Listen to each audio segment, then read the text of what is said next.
Mais uma vez, boa tarde e mais uma vez seja muito bem-vindo. Nós estamos ao vivo, agora são 15 horas e 30 minutos pontualmente, pelo horário de Brasília. Eu sou o Kleber Werneck e a partir de agora você confere comigo as principais notícias nesta edição da tarde do Redação RIT.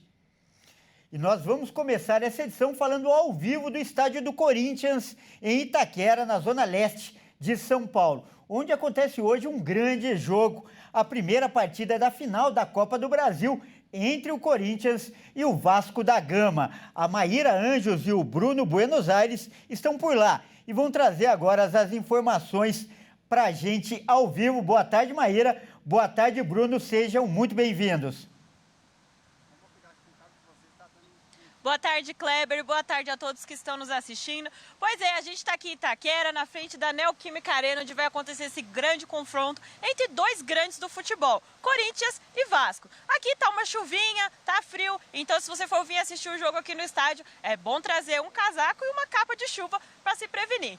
E falando em vir ao estádio, aqui já foram vendidos mais de 46 mil ingressos para o confronto de hoje. 46 mil para a torcida do Corinthians e cerca de 2.500 para a torcida do Vasco. E se esse é um confronto marcante para o Corinthians, é que tem a vantagem nos últimos anos nesse confronto. Olha só, o confronto vai colocar entre a frente dois clubes de muita condição de desigualdade no histórico recente de confrontos. Das últimas 25 partidas entre a dupla alvinegra, o time carioca venceu apenas uma no ano passado, quando fez 2-0 nos corintianos em São Januário. Antes disso, o último triunfo aconteceu 15 anos atrás, em 2010, pela 16ª rodada do Campeonato Brasileiro. Ou seja, dos últimos 25 confrontos entre Vasco e Corinthians, o Cruz Maltino venceu só um. Ao longo deste período de domínio corintiano, o encontro mais emblemático foi em 2012, durante a disputa das quartas de final da Libertadores. Depois de empate sem gols no jogo de ida, no Rio, o Corinthians venceu a rodada de volta por 1-0, na partida que ficou marcada pela defesa de Cássio cara a cara com Diego Souza e gol de Paulinho. As demais partidas foram válidas pelo Campeonato Brasileiro. Os encontros pela Copa do Brasil, portanto, serão os primeiros entre as duas equipes em uma disputa de mata-mata desde o inesquecível embate pela Libertadores. Mas além desse grande jogo de hoje à noite, agora está acontecendo um jogão, né, Bruno? Pois é, Maíra, boa tarde, Kleber, boa tarde também a todos que nos assistem. Saindo aqui de Itaquera para ir até Doha, no Catar, porque lá está acontecendo a final entre Flamengo e Paris Saint-Germain. Partida bem disputada, porque é final e vale título de Mundial. Bom, por enquanto as equipes vão empatando por 1-1. Kvaratskhelia abriu o placar para o PSG no primeiro tempo, depois de uma bobeada ali do Rossi. Porém o Flamengo conseguiu a reação, voltou para a segunda etapa bem melhor. Conseguiu empatar ali com um gol de pênalti de Jorginho, após a Arrascaeta sofrer o pênalti. Vamos também acompanhar as imagens lá do Rio de Janeiro, onde a torcida do Flamengo acompanha esta final, torcida aí que vai assistindo o Flamengo empatando por 1-1. A partida está indo para a prorrogação por enquanto. Se persistir empatada também teremos pênaltis. Bom, ficamos aí na torcida para o Flamengo e daqui a pouco a gente volta trazendo mais notícias e também o resultado desse grande jogo aí, dessa grande final lá em Doha, no Catar. Kleber, eu volto com você aí do estúdio. Tá certo, muito obrigado, Maíra, muito obrigado, Bruno. Essa quarta-feira de decisões para o futebol brasileiro e a gente acompanha tudo de perto. Vamos mudar de assunto agora para falar que pelo menos 7 pessoas morreram por causa das chuvas em São Paulo. Um homem continua desaparecido. Vamos ver agora as informações com Marcos Eduardo Kene. E um motorista desapareceu em Guarulhos, na Grande São Paulo, depois da forte chuva que atingiu a cidade na tarde de terça-feira. O carro em que ele estava foi arrastado pela enxurrada e caiu em um córrego, no bairro do Tabuão, que passa por baixo de várias casas e deságua no rio Tietê. Segundo os bombeiros, havia 2 pessoas dentro do veículo. O carro, um utilitário branco, parou próximo a uma casa construída sobre o córrego. Moradores afirmam que a grade de proteção que deveria separar a rua do córrego já estava caída há algum tempo. No momento do acidente, por volta das 5h30 da tarde, pessoas tentaram abrir o veículo, mas ele já estava vazio. Durante toda a manhã, bombeiros fizeram buscas no local, com o apoio de uma retroescavadeira para retirar lixo e facilitar o trabalho no local. Dezembro tem sido marcado por várias mortes causadas pela chuva. Em Ilhabela, no litoral norte, um homem foi arrastado pela correnteza e outro morreu soterrado após o desabamento de um muro. A Defesa Civil mantém um alerta para forte chuva e orienta a população a evitar áreas de risco. Olha, e a chuva também castiga o Rio de Janeiro.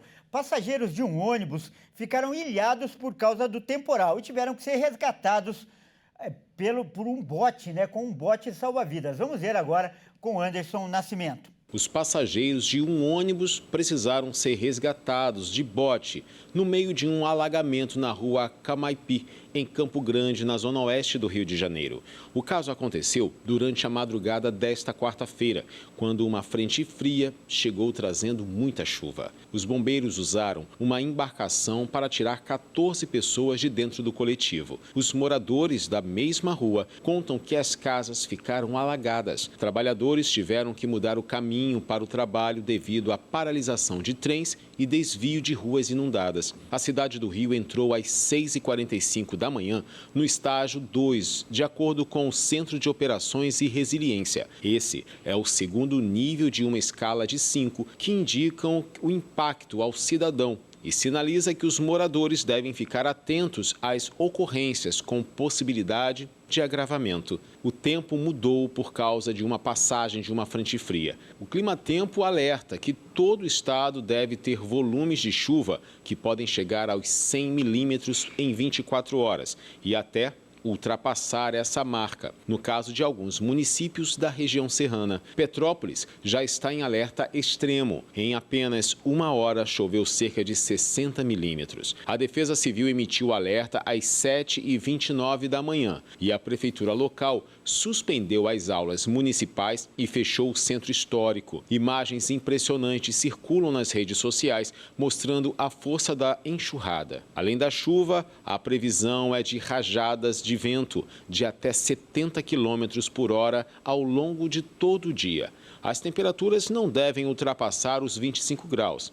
Até a próxima sexta, a previsão é de temperaturas amenas, abaixo dos 30 graus, e tempo instável. O sol volta com força somente no fim de semana. E o temporal também causou estragos no Rio Grande do Sul. Nós vamos mostrar agora imagens de um galho de uma árvore que caiu na cabeça de uma jovem por causa dos ventos fortes. Vamos ver. Um vídeo que circula nas redes sociais mostra o momento em que uma jovem de 25 anos é atingida por um galho de árvore durante um forte temporal em Porto Alegre. O acidente aconteceu no centro da capital, em frente à Casa de Cultura Mário Quintana, durante rajadas de vento que chegaram a quase 90 km por hora. A jovem chegou a perder a consciência por alguns instantes, foi socorrida por pedestres e levada ao hospital com ferimentos leves, mas recebeu alta ainda na mesma noite. De acordo com a Defesa Civil, o temporal de segunda-feira provocou ventos intensos em mais de 50 cidades do Rio Grande do Sul e deixou um rastro de transtornos, como quedas de árvores, falta de energia e danos à estrutura urbana.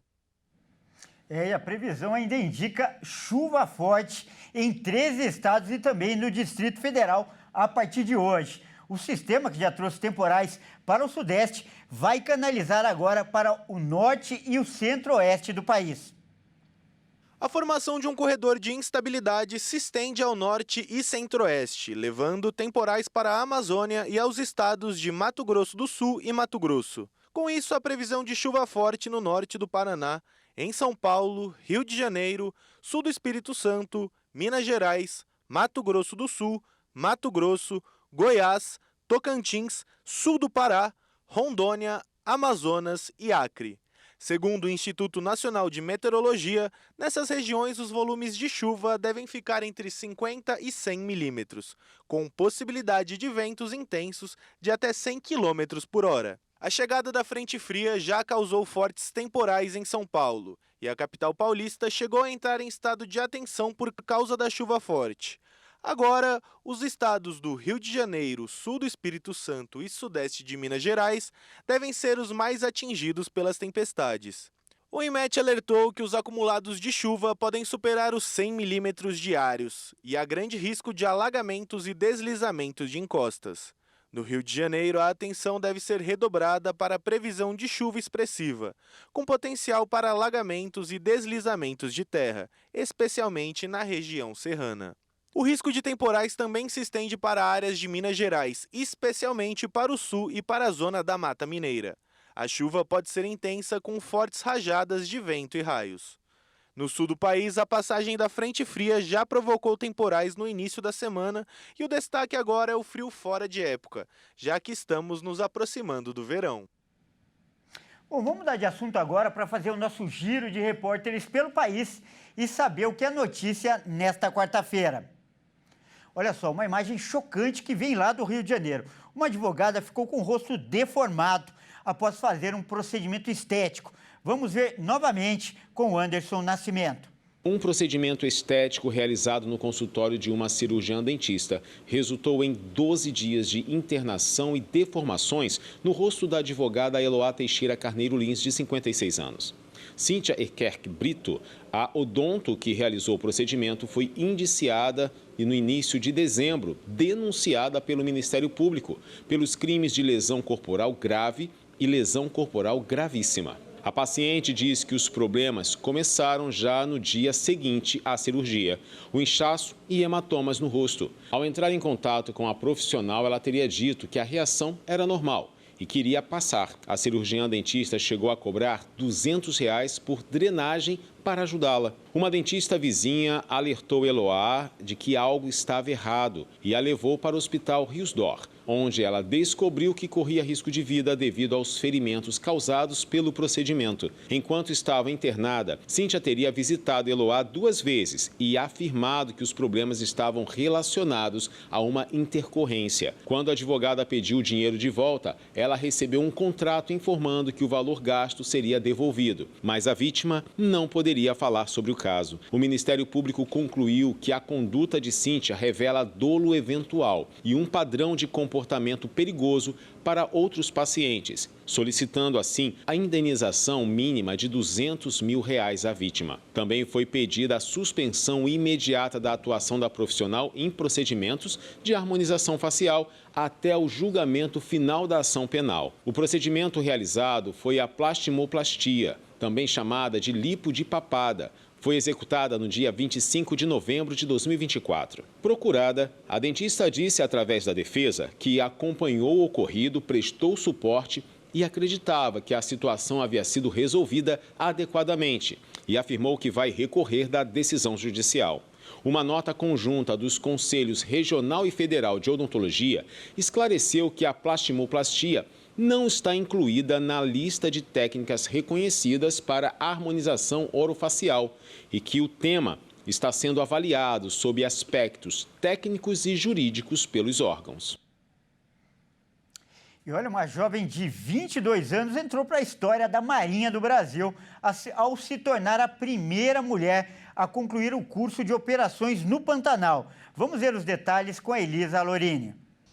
Aos 22 anos, a militar Maria Júlia entrou para a história da Marinha do Brasil ao se tornar a primeira mulher a concluir o curso de operações do Pantanal em 36 anos de existência da formação. O treinamento terminou neste ano em Ladário, no Mato Grosso do Sul, após quase 2 meses de atividades intensas no bioma pantaneiro. Promovido pelo 6º Distrito Naval, o curso prepara combatentes para atuar em áreas ribeirinhas e de difícil acesso, com foco em navegação, patrulhamento, combate e sobrevivência. Dos 49 militares habilitados, apenas 23 concluíram a formação, considerada uma das mais exigentes da Marinha. Maria Júlia integra a 2ª turma de mulheres que ingressaram na Marinha como fuzileiros navais. Segundo ela, o interesse pela carreira começou ainda na infância e se fortaleceu quando a instituição abriu pela primeira vez o concurso para mulheres nessa área. Ela também é a primeira mulher militar da família. a militar relatou que o curso exigiu alto preparo físico, psicológico e operacional, com dificuldades maiores nas atividades aquáticas e nas longas marchas. Destacou ainda que o tratamento durante o treinamento foi igualitário entre homens e mulheres. Uma decisão marcante foi raspar o cabelo, medida que, segundo ela, ajudou na adaptação às exigências do curso. O reconhecimento veio na formatura, quando o nome de Maria Júlia passou a integrar a placa histórica do 3º Batalhão de Operações Ribeirinhas. Após a conquista, ela afirma ter recebido mensagens de apoio e diz que a conclusão do curso representa um incentivo para outras mulheres que desejam seguir a carreira militar. E olha só, as pessoas já começaram a comprar os alimentos para a ceia de Natal, mas especialistas alertam para um mau hábito: consumir alimentos processados. A presença desses produtos na mesa do brasileiro é cada vez maior, inclusive em datas comemorativas. Vamos ver com Alexandre Cardoso. Os alimentos ultraprocessados ocuparam um grande espaço nas despensas dos brasileiros.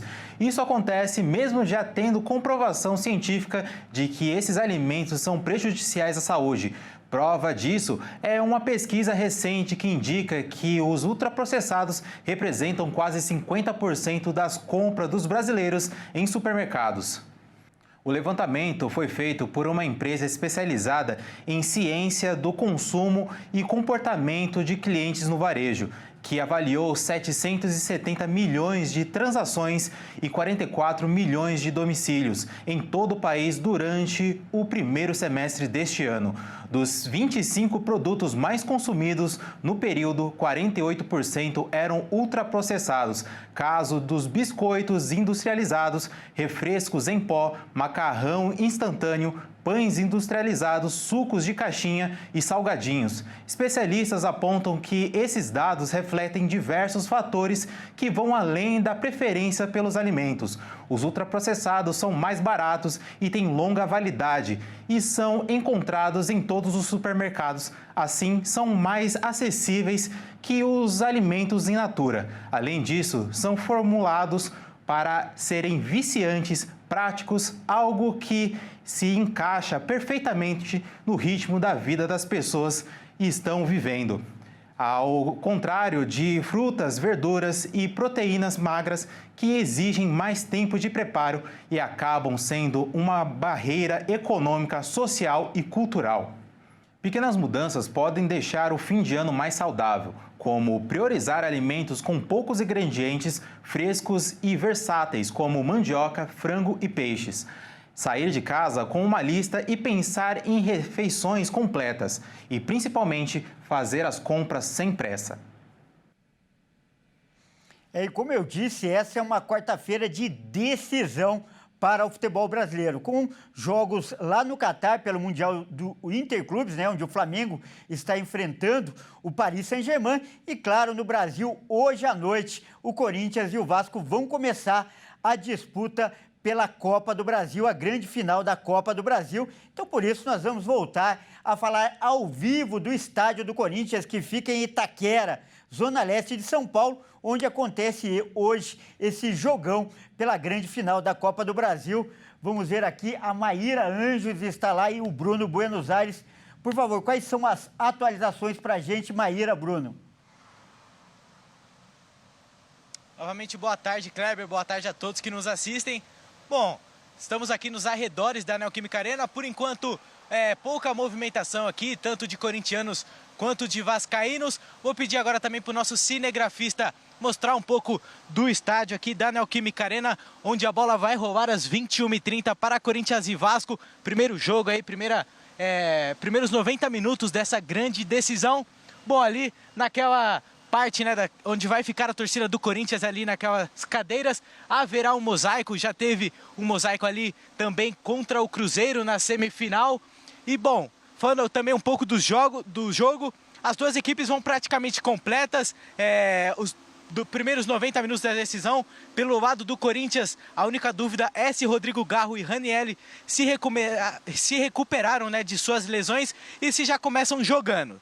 O Corinthians deve ir a campo com Hugo Souza, Mateuzinho, André Ramalho e Gustavo Henrique, Matheus Bidu, Maicon, José Martinez ou Ranieri, Breno Bidon e Rodrigo Garro ou Carrillo, Memphis Depay e Yuri Alberto. Porém, o técnico Dorival Júnior precisa ficar de olho porque o Timão vai ter 8 jogadores aí pendurados que, se tomarem cartão na partida de hoje, não jogam o segundo jogo no próximo domingo lá no Rio de Janeiro. Entre os pendurados do Timão estão Mateuzinho, Rodrigo Garro, Gustavo Henrique, Angileri, Hugo Souza, Maicon, Breno Bidon e André Ramalho. Do lado vascaíno, Fernando Diniz deve ir a campo com Léo Jardim, Paulo Henrique, Cuesta, Robert Renan e Puma Rodrigues. Barros, Thiago Mendes, Coutinho, Nuno Moreira, Andrés Gomes e Ryan, o mesmo time que eliminou o Fluminense lá no Maracanã. O lateral Lucas Piton, que inclusive é ex-jogador do Corinthians, também deve ficar de fora aqui da primeira partida, aqui na Neoquímica Arena. Já para o jogo aí de volta no Maracanã, deve estar à disposição de Fernando Diniz. Bom, Maíra, as duas equipes já foram campeãs aí da Copa do Brasil, porém agora querem aumentar aí cada vez mais o seu repertório de taças, não é mesmo? Exatamente, Bruno. Mais uma vez, boa tarde, Kleber, e a todos que nos assistem. O Corinthians é tricampeão e está em busca da sua 4ª taça, enquanto o Vasco ganhou a taça só uma vez e quer ser bi. Então ele vai vir aqui em São Paulo nesse primeiro jogo em busca aí de conquistar essa taça, que a última vez que ganhou foi há 14 anos atrás. Mandante do confronto, o Corinthians estreou na Copa do Brasil na 3ª fase, já que foi um dos representantes do futebol brasileiro na Libertadores dessa temporada. Para chegar até a final, o Timão passou por Novo Horizontino, Palmeiras, Atlético Paranaense e Cruzeiro. Nas semifinais, a equipe de Dorival Júnior contou com o talento do goleiro Hugo Souza para vencer nas penalidades e carimbar o passaporte para a decisão. O Vasco da Gama entrou na primeira fase da competição e vem de classificações contra os rivais Botafogo e Fluminense. O clube carioca também avançou para as decisões depois de uma vitória nas penalidades na semi. Mas antes dos clássicos, o Gigante da Colina passou por União Rondonópolis, Nova Iguaçu e CSA. Fernando Diniz deve ter o time completo para o jogo da final contra o Corinthians, com exceção de Lucas Piton, que segue se recuperando da lesão no joelho. Dorival Júnior terá o elenco completo. Em contrapartida, tem 2 dúvidas para montar a equipe, já que Ranieri está recuperado da torção do tornozelo esquerdo e está apto a jogar e pode ganhar a vaga de José Martinez. O jogo será às 21h30 pelo horário de Brasília. Bom, novamente saindo aqui de Itaquera para ir até Doha, no Catar, onde Flamengo e PSG continuam se enfrentando. A partida vai seguindo aí para a prorrogação, os times vão empatando por 1-1. Kvaratskhelia fez o gol do PSG, enquanto o Jorginho empatou para o rubro-negro. Bom, por enquanto aí a partida vai, né, como eu falei, prosseguindo aí para a prorrogação. Se continuar empatada também nos 30 minutos de prorrogação, a partida vai para os pênaltis. Bom, a gente sabe da qualidade que o goleiro Rossi tem nos pênaltis, já demonstrou isso. Sabemos que também a equipe do rubro-negro tem ótimos batedores de pênaltis. Pedro, que estava lesionado, acabou entrando na partida. Bom, queria saber de você, Maíra, quanto você acha que vai ficar esse jogo do Flamengo e do PSG? Olha, o Flamengo tem muitos jogadores de qualidade, assim como o PSG, mas se for para a prorrogação, eu acredito que o PSG vai sair vencedor. Agora, se for para os pênaltis, eu acho que dá Flamengo. E você, Bruno? Olha, como você disse aí, né, a qualidade dos jogadores do PSG são inegáveis. A gente sabe também que vai ser muito difícil o Flamengo continuar, porém acredito aí também nesse empate e acredito que o Flamengo leva nos pênaltis. Bom, Kleber, a gente queria saber de você aí também no estúdio, como você acha que vai ficar esse jogo aí do Flamengo e do PSG? Olha, tá muito equilibrado, né? Interessante que a gente viu as imagens da torcida do Flamengo, a apreensão no rosto de cada torcedor. Isso simboliza, olha só, lotada lá no Rio de Janeiro, né? Uma quadra aí, que é a sede da torcida do Flamengo. Todo mundo de olho ali, não tira o olho, levanta a cada lance, mas seguindo aí até o fim. E eu acredito que a disputa vai ser assim, equilibrada até o fim, tensa até o fim, mas nós, como brasileiros, vamos continuar torcendo pelo Flamengo, nem que seja nos pênaltis, mas o Flamengo, a gente espera que leve esse título aí e acabe o sofrimento dessa torcida toda. E vamos voltar aí para o jogo de hoje lá da noite aí entre Vasco e também o Corinthians que é o mandante. Qual que é o palpite de vocês aí? Bom, Kleber, eu acredito que o Corinthians, por jogar em casa, ter o apoio aí da sua fiel torcida. Primeiro jogo também acredito que o Vasco não vai se expor tanto. O Corinthians vai tentar fazer esse resultado aqui em casa para ir para o Maracanã no próximo domingo mais tranquilo. Eu vou falar aí 2-1 Corinthians com vantagem. Queria saber de você também, Maíra, quanto você acha? Eu acredito que hoje vai ser 2-0 pro Corinthians. Inclusive, queria dar um palpite sobre um dos gols, que eu acredito que um dos gols vai ser feito pelo Memphis Depay, que inclusive já jogou com camisa 10 do Vasco, o Coutinho. Memphis Depay e Felipe Coutinho são os camisas 10 de Corinthians e Vasco na grande final da Copa do Brasil. Os dois jogadores já vestiram camisas de grandes clubes europeus e foram rivais em jogos eliminatórios de Champions League e Europa League. O holandês já atuou pelo Manchester United, Lyon e Barcelona, enquanto o brasileiro jogou pelo Liverpool, Barcelona e Bayern de Munique. No total, foram 6 jogos como adversários em mata-matas. E o retrospecto é positivo para Coutinho. São 3 vitórias, 2 empates e 1 derrota. No Brasil, os dois já se enfrentaram pelo Brasileirão desse ano. O Corinthians venceu o Vasco por 3-0, porém Coutinho não entrou em campo. Mas além de rivais, os dois também foram companheiros de equipe no Barcelona na temporada 2021-2022. Coutinho chegou ao Barcelona em 2018 com muita expectativa, mas sofreu lesões e depois que retornou do Bayern por empréstimo, não rendeu o esperado. Já Memphis foi contratado pelo Barcelona em um momento de reestruturação do clube catalão. Ele chegou ao clube de graça após o contrato expirar com o Lyon. Porém, o holandês perdeu espaço depois da saída do técnico Ronald Koeman, e com a chegada de Xavi, o jogador foi negociado com o Atlético de Madrid. Agora, Memphis e Coutinho disputam o título da Copa do Brasil de 2025. Os camisas 10 buscam a primeira conquista nacional aqui no Brasil. Pois é, então a gente vai ficar por aqui acompanhando todos os detalhes de Vasco e Corinthians, né, Bruno? Pois é, Maíra, mais tarde a gente volta com mais informações. Bom, a última informação, partida do Flamengo e do PSG acabou empatado os primeiros 90 minutos. Agora teremos mais 30 para prorrogação e se persistir teremos aí os pênaltis. Bom, Kleber, por enquanto é só, mais tarde a gente volto com você aí do estúdio.